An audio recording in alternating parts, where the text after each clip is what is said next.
Buenos días. Desde el programa de riesgo cardiovascular de la Salud Pereira, vamos a hablar unos minutos sobre la hipertensión arterial. Vamos a, a tocar algunos temas que son importantes en la enfermedad hipertensiva, como es la definición, como es la prevalencia y factores de riesgo, algo de tratamiento. Se calcula que en Colombia, según la encuesta nacional de salud, el 22.8% de la población adulta es hipertensa, con un agravante, y es que la mayoría de las personas desconocen que tienen su enfermedad hasta que presentan una complicación, llámese un infarto, llámese un accidente cerebrovascular u otra complicación que los hace consultar a un servicio de urgencias, o que por cualquier situación deben consultar al servicio de urgencias o consulta externa y se les encuentra cifras tensionales elevadas. Bueno, doctor, empecemos. ¿Qué es la hipertensión? Bueno, en cuanto a la hipertensión, la definición de hipertensión arterial, pues simplemente es una enfermedad crónica, de la mayoría de las veces, 90% de los casos, de etiología desconocida, no se conoce su causa, se considera hipertensión esencial, donde se aumentan las cifras de presión arterial, sea por una resistencia a la circulación periférica, o por que aumenta la carga de trabajo del corazón. Es más, la hipertensión en sí misma lleva a que el corazón tenga que trabajar en una forma más fuerte para poder bombear la sangre y vencer esas resistencias periféricas de vasos sanguíneos y poder llevar sangre oxigenada y nutrientes a los diferentes órganos y tejidos. Bueno, doctor, ¿qué personas están en riesgo de sufrir esta enfermedad? Los factores de riesgo, hablemos más de los factores de riesgo. Los factores de riesgo de la hipertensión arterial son edad, influye mucho, especialmente después de los 35 años. Empieza a aumentar el riesgo, y especialmente después de los 60 años el riesgo se aumenta en forma significativa. La obesidad, definitivamente la obesidad es una patología porque es una enfermedad como tal, donde conjugan varias enfermedades, entre ellas la hipertensión arterial. El consumo de cigarrillo, definitivamente el consumo de cigarrillo es fundamental en la patogénesis de la hipertensión arterial. Eh, Les hago una mención, y es que el solo hecho de que una persona se fume un cigarrillo le aumenta la presión arterial por alrededor de 7 horas. Y si ya venía con una presión elevada, unas cifras tensionales elevadas, y se forma un cigarrillo, se va a subir más la presión, y en esas 7 horas puede ocurrir muchas cosas: un infarto, puede ocurrir un accidente cerebrovascular u otras complicaciones. Otro factor de riesgo es la ingesta de sal. A mayor cantidad de ingesta de sal, pues mayor hipertensión arterial. El alcohol también influye. Cuando la persona está ingiriendo alcohol, en esos momentos la presión también está subiendo. La, eh, el sedentarismo, es muy importante el sedentarismo, porque está por los estudios epidemiológicos que se han hecho, que cuando la persona empieza a hacer actividad física, automáticamente la presión empieza a bajar también. Bueno, ¿cuándo la gente se manifiesta esta enfermedad? ¿Cuándo las personas, de pronto, como es la enfermedad más silenciosa, cómo la gente puede notar estos cambios? Sí, como mencionaba antes, en Colombia se tiene calculado que el 22.8% de la población adulta es hipertensa, pero que la gran mayoría, estamos hablando más del 50% de la población, desconoce su enfermedad hasta que llegue consulta por alguna situación de complicación, o simplemente en forma silenciosa la persona consulta por cualquier otra patología y se le encuentra la cifra tensional elevada. Pero bueno, quiero hacer mención también de las cifras a nivel de Latinoamérica. Según la Organización Panamericana de la Salud, en Latinoamérica el 20 a 35% de la población es hipertensa. Eh, Quiero hacer mención de algo antes de responder sobre los síntomas, y es que de las personas hipertensas que ya están en tratamiento y en control, el 10 al 15% de la población se consideran que tiene una hipertensión resistente, es decir, son presiones elevadas a pesar de que la persona está utilizando 3 o más medicamentos hipertensivos, y siguen las presiones elevadas. Y de esa población, hay un 0.5% de pacientes que se dice que tienen hipertensión refractaria. Refractaria es que tienen 5 o 6 medicamentos, siguen hipertensos. Pero ¿cuál es lo más grave de todo esto? Es que según los estudios que se han hecho, que el 24 al 35% de esos pacientes son o refractarios o resistentes, pero porque no están cumpliendo con el tratamiento que se les ordena. Siguen fumando, siguen obesos, siguen sin hacer actividad física, siguen consumiendo licor, siguen consumiendo la sal, y ojo con la comida chatarra. La comida chatarra es un factor de riesgo para varias enfermedades, entre ellas para la hipertensión, para la diabetes, para la obesidad. En cuanto a los síntomas específicos que la pregunta, la gran mayoría no va a sentir nada hasta que no está complicada, pero cuando se empiezan a presentar síntomas es básicamente el dolor de cabeza, que es la cefalea, puede haber problemas visuales como son visión de lucecitas o estrellitas, puede haber mareos, puede haber náuseas, puede empezar a haber asfixia por complicación cardíaca, puede haber hinchazón de los pies por complicación cardíaca también, puede haber fogajes, pero en general la mayoría de las veces es asintomático. Bueno, ¿cuándo ya debemos acudir al médico? ¿Cuándo debemos ya, que diga, tengo como principios? Exactamente, esa es una pregunta súper importante, porque si tenemos en cuenta que la gran mayoría de los pacientes son asintomáticos, cuando la persona adulta, mayores de 18 años, consultan por cualquier patología, por cualquier motivo, se les debe tomar la presión arterial.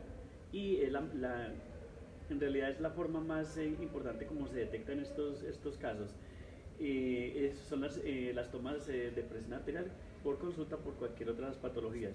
Pero si la persona tiene unos antecedentes familiares de hipertensión arterial, tiene unos antecedentes familiares de infarto de miocardio o de accidente cerebrovascular o de una enfermedad renal crónica, pues debe por voluntad propia hacerse tomar la presión en forma regular después de los 18 años.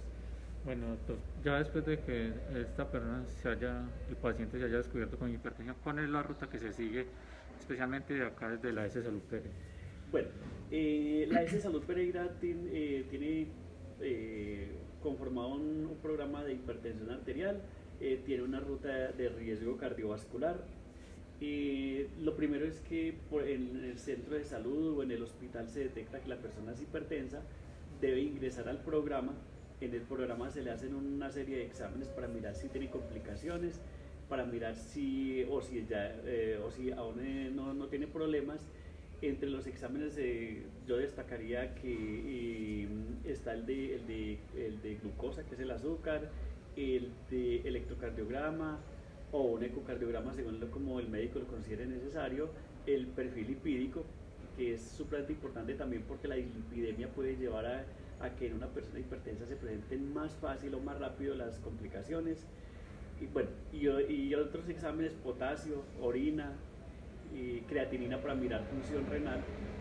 Ya en ese momento, si la persona se cataloga, se le estratifica según el riesgo. Si el riesgo es bajo, puede continuar el manejo o el tratamiento en el puesto de salud, pero si el riesgo es alto, debe pasar por una valoración especializada, un internista, y donde se termina de categorizar y se mira si tiene complicaciones o no. Básicamente la ruta sería ingreso, por cualquier enfermedad se le toma la presión arterial, si encuentra la presión elevada debe ingresar al programa de hipertensión arterial en cualquiera de los puestos de salud. En todos los puestos y centros de salud, tanto de zona urbana como zona rural, hay programa estratificado y montado. En este programa se estratifica el riesgo, y según el riesgo el médico determina si sigue en esa unidad local o si va a valoración especializada. Bueno, doctor, ¿qué tratamientos ya va a seguir con este paciente? Bueno, el tratamiento de la hipertensión arterial es de dos tipos. Uno es lo que se llama el tratamiento no farmacológico y otro es el tratamiento farmacológico. El tratamiento no farmacológico es el que ustedes pueden hacer en sus casas y es muy importante que lo tengan presente y que empiecen a practicar estas cosas muy sencillitas, son tips muy sencillos. Primero, actividad física. Tenemos que dejar sedentarios. Actividad física mínimo 30 minutos todos los días. Mínimo 5 veces a la semana. Es decir, 150 minutos a la semana. Eso es lo mínimo. Y una actividad física de 30 minutos al día, eso es relativamente fácil. Es caminar varias cuadras o darle varias vueltas a la manzana donde vivimos y eso sería suficiente. Pero ojo, no es caminar paso entre paso, es caminar con a un ritmo que no, así no sea muy extenuante, que más o menos rápido. Si nosotros no estamos acostumbrados a hacer actividad física, entonces empecemos 5 minutos. Al otro día ya no hacer 5 minutos, sino 10 minutos y vamos aumentando el tiempo hasta que lleguemos mínimo a los 30 minutos. Esa es la primera actividad. Segundo, la sal. Bajémosle la sal a las comidas. No le echemos sal al huevo, no le echemos sal a la ensalada. La comida chatarra, bajemos porque la comida chatarra o los alimentos procesados generalmente son ricos en sal, porque la sal es un preservante. Tercero, el cigarrillo. Por favor, no es que siquiera un cigarrillo al día, no, es 0 cigarrillos al día. Con el solo hecho de de hacer una sola fumada de un cigarrillo, la presión automáticamente sube y automáticamente aumenta el riesgo de complicaciones tanto agudas como crónicas por su hipertensión arterial.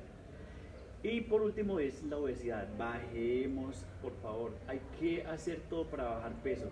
Las personas obesas o en sobrepeso tienen un riesgo muy aumentado, no solamente de hipertensión arterial, de infarto de miocardio, de accidente cerebrovascular, de enfermedad renal, de diabetes. Y ojo con la epidemia actual del COVID o del coronavirus, ojo porque la obesidad es el factor de riesgo más importante para complicaciones por infección por coronavirus. Es el factor de riesgo más importante porque la obesidad lleva a un estado de inflamación en todos los tejidos crónica. Entonces, si bajamos peso, si bajamos sobrepeso, bajamos también riesgo de todo esto. Bueno, doctor, una presión. ¿Esta enfermedad tiene cura? ¿Cómo se puede prevenir? Bueno, la persona que es hipertensa de por sí ya no va a tener cura, pero sí se puede controlar. Y el hecho de que una persona necesite unos medicamentos depende de la misma persona. Si la hipertensión arterial es leve, máximo o moderada, según las categorías que establezca el médico, a veces con el solo ejercicio, con el solo dejar de fumar, el solo de dejar de tomar licor, ojo con el licor también, el solo hecho de bajar peso, con eso se controla. Lo que sí es que le toca seguir con esos cambios en el estilo de vida que son muy beneficiosos, porque si lo suspende, pues nuevamente empieza a subir la presión. Cuando no se puede controlar de esta forma, pues existen medicamentos.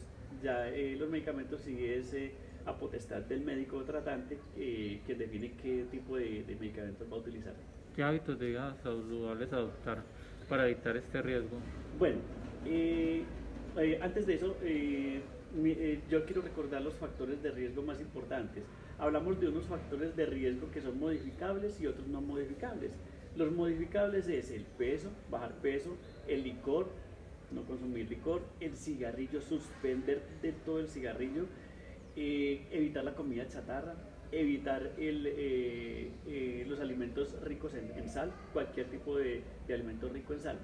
Y hay unos no modificables que son definitivamente los que nos van a dar el sello en el cual ya las medidas no farmacológicas no nos van a funcionar, que es la edad. Recordemos que después de los 35 años empieza a aumentar el riesgo y especialmente después de los 60. Recordemos los antecedentes familiares. Generalmente, 90% de los casos tiene un antecedente familiar.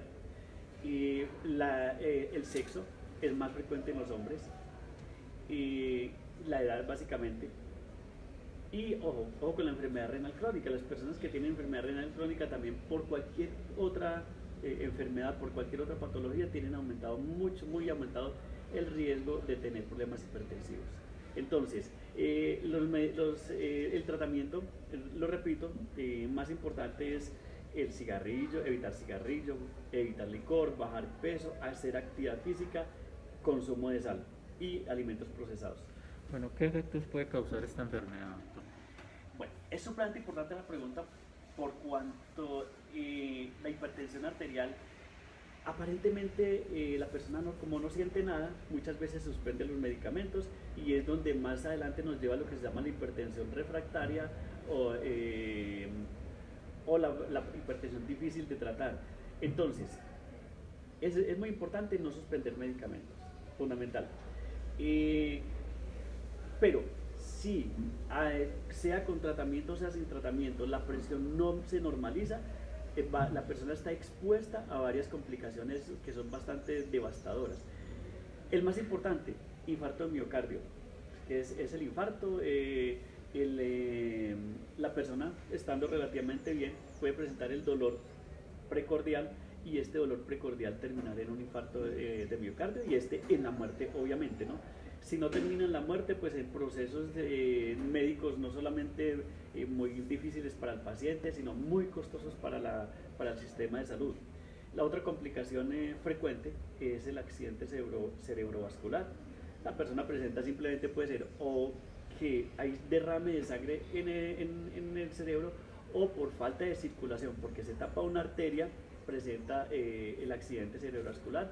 Y esto puede llevar a secuelas importantes como es el hecho de ya no volver a caminar o de caminar cojo o de no poder volver a hablar bien o de quedar con el riesgo o con una demencia. Y el otro riesgo importante es la enfermedad renal crónica, y la enfermedad renal crónica llevará a una insuficiencia renal y esta insuficiencia renal condenará a la persona a terminar en diálisis, que las personas que de pronto están en diálisis o que conocen quienes están en diálisis es bastante dispendiosa, bastante complicada y supremamente costosa, tanto para el sistema de salud como para la persona y para la familia. No solamente es la persona afectada y no solamente el sistema de salud, la persona afectada de este tipo de complicaciones, pues se le afecta todo lo que es su posibilidad de trabajo, la calidad de vida, la vida en familia, todo se afecta. No, pues, tanto para la familia como para el paciente, ¿qué alimentos ya consumir esta persona hipertensa? Porque no somos conscientes de muchas veces que la alimentación juega un factor fundamental en este tipo de enfermedades. Es cierto, la alimentación es muy importante y son algunas cosas muy sencillas. Lo primero es la sal, bajar el consumo de sal. Recordemos, no echarle sal al huevo, no echarle sal a la ensalada. Las comidas bien simples de sal son muy importantes. En realidad nosotros nos acostumbramos a comer simple, nos acostumbramos a comer salado.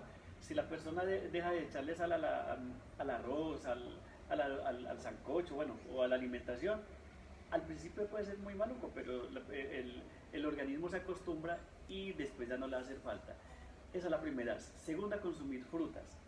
Tercero, consumir abundante fibra. Eso es alimentación saludable. Consumir suficiente fibra, que la fibra nos va a ayudar a varias cosas, nos ayuda a bajar peso, nos ayuda a bajar presión arterial, nos ayuda a mejorar diabetes y nos ayuda en el funcionamiento intestinal también. Lo tercero es la actividad física. La actividad física mejora muchas cosas, no solamente la presión arterial, mejora el azúcar, mejora la obesidad, mejora el estado fisiológico y el estado psicológico de la persona. ¿Cómo se comporta esta enfermedad acá en el municipio de Pereira? Bueno, en Pereira, pues los datos que se conocen, que no son muchos, se calcula que la prevalencia es muy parecida a la que es a nivel nacional, 22 30% de los pacientes hipertensos. Se calcula que más o menos el 60-70% de la población no está en metas, no está cumpliendo las metas por muchos factores. Yo diría que, hablando muy específicamente del programa que yo lidero, que es el de diabetes e hipertensión arterial, puedo hacer como un análisis ahí, un paréntesis, de que los pacientes diabéticos, el 60% son hipertensos también. Si tenemos en cuenta esto, calcularíamos que de las personas que asisten al programa de hipertensión arterial no diabético sería alrededor de 40-60%. Bueno, ya como estamos en un tiempo de pandemia con el COVID-19, ¿qué riesgo tienen estas personas hipertensas? Y esta pregunta nos lo hace un televidente del Facebook de la Salud Pereira, Gabriel Jaime. ¿Cómo responderle a esta persona? Muy bien. Vean, es importante y es una pregunta como bastante interesante por la actualidad del problema del COVID. Los pacientes hipertensos están en mayor riesgo de tener complicaciones por el COVID por varias razones. Primero, muchos pacientes hipertensos son obesos. Como ya mencioné antes, la obesidad de por sí es el factor de riesgo más importante de complicaciones por una inflamación crónica que se presenta en los pacientes obesos y en sobrepeso. Entonces no es porque yo esté un poquito gordito, que estoy muy bien y que no siento otra cosa, no va a tener complicaciones por el COVID. Primero. Segundo, porque muchos pacientes hipertensos son, además de obesos, son diabéticos. Y la diabetes es el segundo factor de riesgo de complicaciones en personas con el COVID-19 o con coronavirus. Tercero, la diabetes, ¿por qué? Porque es que las defensas en el diabético funcionan en forma inadecuada. Y tercero, en los pacientes hipertensos, solamente hipertensos, es el tercer factor de riesgo. ¿Por qué los hipertensos? Porque es que nosotros, las personas que son hipertensas o que seamos hipertensos, tenemos una enzima que se llama enzima convertidora de angiotensina, que primero que todo la tenemos en varios tejidos del organismo, especialmente en tejidos pulmonares y bronquiales, pero en el pulmón esa enzima en los hipertensos aumenta en número de receptores, el receptor para la enzima convertidora de angiotensina. Y resulta que ese es el receptor de esa enzima, es el receptor donde el virus se une para poder entrar a la célula. Entonces, si es la persona hipertensa o que ya está en tratamiento con algunos medicamentos de hipertensión arterial y tiene un número determinado de receptores, el virus va a llegar a ese receptor, abre el receptor y entra. Y esa es la forma como el virus empieza a hacer estragos en nuestro organismo. El virus no necesita que la persona sea hipertensa porque los receptores los tenemos, pero los hipertensos los tienen en un número mucho mayor y por eso es que más fácil se van a complicar. Bueno, ya para despedirnos de nuestros usuarios y televidentes del Facebook de la S Salud Pereira, recomendaciones para la prevención y tratamiento, por último, a estas personas. Bueno, para la prevención lo más importante es que si ustedes tienen factores de riesgo, recordemos que los factores de riesgo son modificables y no modificables. Los modificables son los que ustedes pueden intervenir. ¿Cuáles son? El sobrepeso o la obesidad. Entonces, recomendación ahí, actividad física, dieta saludable para bajar peso. Segundo, cigarrillo. Si ustedes fuman, por favor, hay que suspender el cigarrillo. El cigarrillo no le hace bien desde ningún punto de vista a nadie. No solamente la hipertensión arterial, nos lleva a diabetes, nos lleva a complicaciones cardíacas, nos lleva a complicaciones respiratorias, cáncer. Entonces, parar cigarrillo. Pero ojo, no es solamente que ustedes no fumen. Si usted no fuma, pero su papá, su mamá, sus hijos fuman, sus abuelos o los vecinos donde ustedes están fuman, hay un efecto también por exposición. Eso se llama efecto de segunda mano. Entonces ese efecto de segunda mano aumenta un riesgo de más o menos el 40% con respecto al fumador. Entonces, ojo que también es no solamente que usted no fume, es no estar con las personas que fumen, y si alguna persona terca en la casa sigue fumando, esa persona tiene que ir de la casa o tiene que fumar fuera de la casa. No es que se vaya para otro cuarto, para el corredor a fumar o para la sala, no, porque el cigarrillo es como es el humo se sube y empieza a distribuirse por toda la residencia, entonces eso nos va a afectar independientemente de si fuma en otro sitio de la casa. No es fuera de la casa, pero no es fuera de la casa, pues no contaminemos más el medio ambiente, por favor. Tercero, factor de riesgo modificable, licor. No, bajar el licor, tratar de suspenderlo. Cuarto, la obesidad, hay que bajar peso, definitivamente hay que bajar peso. Quinto, la alimentación, ya hablamos sobre las verduras, sobre la fibra y sobre la sal, y alimentos ricos en sal o alimentos procesados que son ricos en sal por ser un conservante, y pilas con la comida chatarra, porque esta nos va a llevar a sobrepeso, a obesidad, a diabetes, a hipertensión arterial. Esos serían los modificables. Si la persona no tiene esos factores de riesgo, pero tiene los no modificables, que es la edad, ya hablamos sobre la edad, sobre el sexo, el hombre tiene mayor factor de riesgo, sobre el antecedente familiar, el papá, la mamá, los abuelos, y no solamente hipertensión arterial, puede ser así no tenga la hipertensión, pero si es un diabético, ya le dio riesgo de tipo genético para otras complicaciones cardiovasculares. El paciente con un antecedente familiar por un accidente cerebrovascular, por una enfermedad renal crónica. Entonces, si estamos en esos grupos de factores de riesgo, si son modificables, tratémoslos. Eso lo pueden hacer ustedes en sus casas sin necesidad de asistir a un centro de salud. Pero siempre hágase tomar la presión arterial si somos mayores de 18 años, especialmente mayores de 35. Y por favor, si tenemos factores de riesgo no modificables, con mayor razón tenemos que estar tomándonos la presión en forma regular. Yo no le digo que todos los días, pero tomémonoslo cada 6 meses por lo menos. Que eso es muy fácil y eso es simplemente ir a un puesto de salud y allá con mucho gusto nuestras compañeras enfermeras o los médicos, cuando ustedes van a cualquier actividad le van a tomar la presión arterial. Nunca acepten una consulta médica si no le toman la presión arterial, porque siempre o la mayoría de las veces se detecta el hipertenso en una consulta por cualquier otra enfermedad.